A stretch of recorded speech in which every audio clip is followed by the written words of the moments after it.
बहुत समय पहले की बात है। एक जंगल में खूबसूरत हरा भरा एक विशाल बरगद का पेड़ था। उसी पेड़ पर बहुत सारे पक्षियों ने अपना एक आशियाना बना रखा था।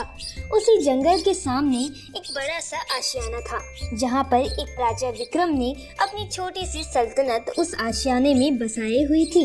उसी बरगद के पेड़ पर एक मोजू नाम का तोता रहता था।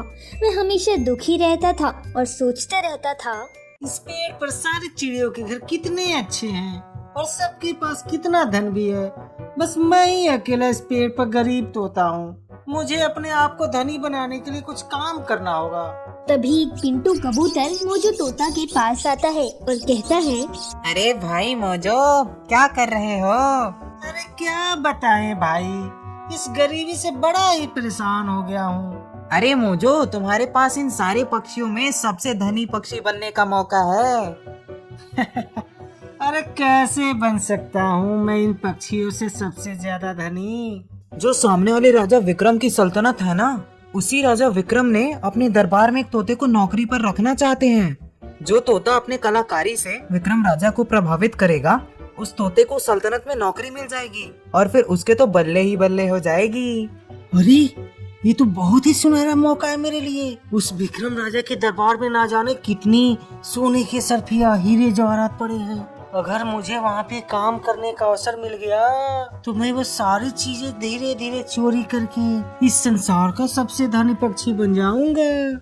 मोजो तोता एक बहुत ही शातिर और चोर तोता था, पर वो आज तक किसी की नजरों में चोरी करता हुआ नहीं आया, इसीलिए कोई उसे चोर मानता ही नहीं था। अच्छा भाई मोजो, अब मैं जाता हूँ। उस राजा विक्रम की सल्तनत में देखता हूँ अगर मेरी कलाकारी और हुनर से मुझे भी वहाँ कोई नौकरी मिलती है भी या नहीं।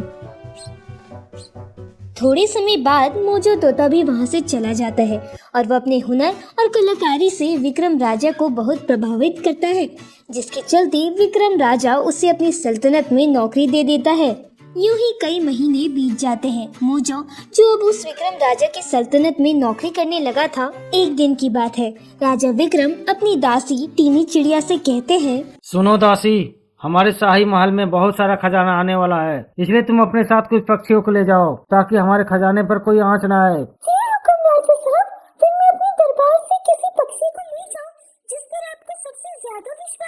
वो हमारी सल्तनत में नया तोता आया है ना मोजो, तुम उसी को अपने साथ ले जाओ।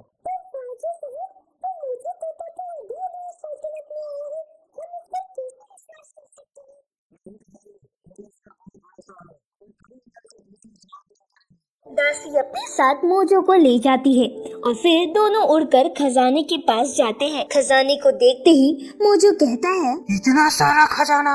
हाँ मोजो, ये सारा का सारा खजाना विक्रम राजा का है। हमें बड़े एहतियात के साथ इस खजाने को राजा साहब के दरबार में ले जाना होगा। अगर ये खजाना चोरी हुआ तो विक्रम राजा हमें नहीं छोड़ेंगे। अरे ये खजाना तो बहुत सारा है। अरे खजाना मुझे मिल गया, मेरा तो जीवन ही सुधर जाएगा। उसके बाद दोनों खजाना पैरों में दबाकर उड़ने लगते हैं। थोड़ी देर उड़ने के बाद मोजो तोता टीनी चिड़िया से कहता है, अरे अरे दासी, काफी समय से हम चले जा रहे हैं, क्यों ना हम किसी स्थान पर बैठकर विश्राम करें? नहीं मोजो, हम ऐसे बैठ नहीं सकते। हमारे पास इतना सारा खजाना है, अगर किसी ने चोरी कर लिया तो हम क्या करेंगे? नहीं दासी, अब मुझसे नहीं चला जा रहा, थोड़ी देर यहीं बैठकर विश्राम करते हैं। दोनों मिलकर एक पेड़ के नीचे बैठकर विश्राम करते हैं। तभी दासी वहीं बैठी बैठी सो जाती है। अरे दासी तो सो गई, यही वो सुनहरा मौका है इस खजाने को अपने कब्जे में लेने का। मोजो उस दासी को उसी पेड़ से बांध देता है और सारा खजाना लेकर वहाँ से चला जाता है। इतना सारा खजाना मैं रखूंगा कहाँ? विक्रम राजा तो मुझे तुरंत पकड़ लेगा, उसका कहर तो इस पूरे जंगल में बना हुआ है। तभी मोजो एक उपाय निकालता है। वो सारा खजाना एक पेड़ के नीचे जमीन के अंदर दफना देता है और लौटकर विक्रम राजा की सल्तनत में आ जाता है। अरे क्या हुआ मुझे तोता? दासी कहाँ है और सारा खजाना कहाँ है? मुझे क्षमा करना राजा साहब, मैं आपके खजाने को नहीं बचा पाया। उस दासी ने अपने साथ कुछ और पक्षियों को लेकर आई थी और सभी ने मिलकर मुझे बहुत मारा और वो सारा खजाना भी चुरा कर ले गए।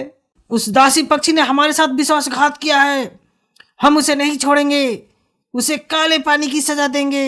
विक्रम राजा अपने कुछ पक्षी सिपाहियों को दासी को ढूंढने के लिए जंगल में भेजते हैं। सारे पक्षी दासी को तलाश करने निकल जाते हैं। कई देर इधर उधर घूमने के बाद उन्हें दासी का कुछ पता नहीं चलता। पक्षी वापस राजा के पास आते हैं और राजा से कहते हैं, विक्रम राजा साहब, उस दासी का कुछ पता नहीं चला। हमने सारा जंगल छान मारा, लगता है वो यहाँ से कहीं दूर चली गई।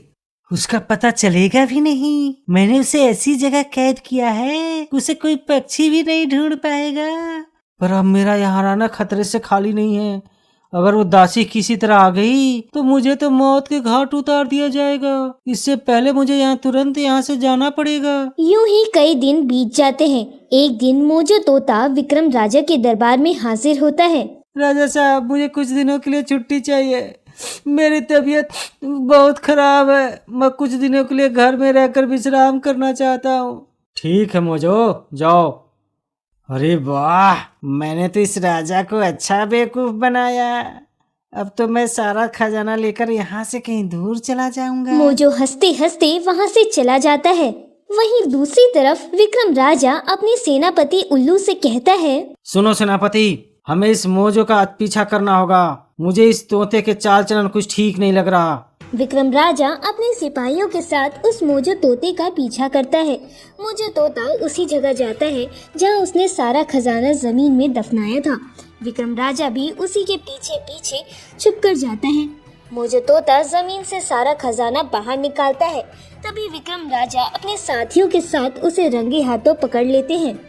मोजो, मैंने तुम पर सबसे ज्यादा भरोसा किया था और तुम ही ने मेरे भरोसे का अपमान किया है। मैं तुझे कभी माफ नहीं करूंगा। सिपाहियों, इसको फांसी पे चढ़ा दो। विक्रम राजा उसे फांसी की सजा दे देते हैं।